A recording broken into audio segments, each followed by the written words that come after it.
What's up guys?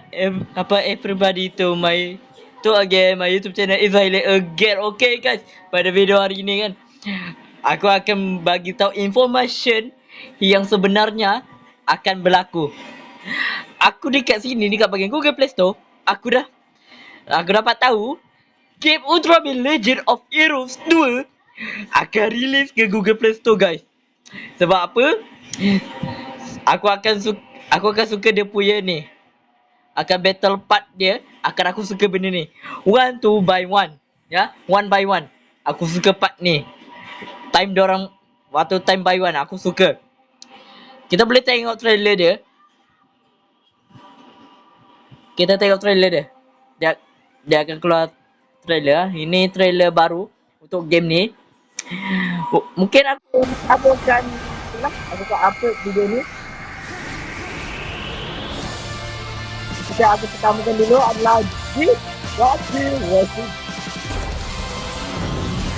Wrecking Phoenix. Tangan dua. Okay. Ada banyak. Okay, ada Ultraman Daniel. Ramai orang kecil Daniel. Dia game battle one day kan.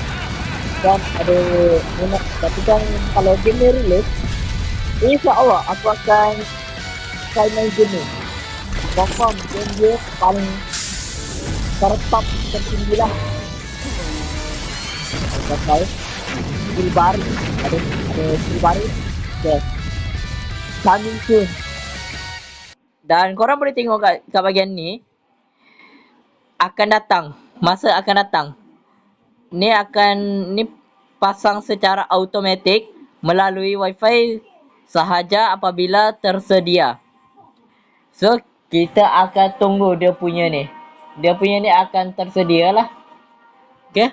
So aku akan bagi info benda ni. Kalau benda ni sudah release, aku akan main secara terperinci lah. Aku akan bahas Ultraman yang akan aku pakai. Okay. Di situ sahaja dari video aku, Izhaili. Dan korang suka pada video ni, jangan lupa like, komen dan subscribe kalau korang suka pada video ni. Okay. Itu sahaja dari saya, Izhaili. Akan bertemu pada video akan datang. Yo, set. Let's go. It's say bye. Cheat out.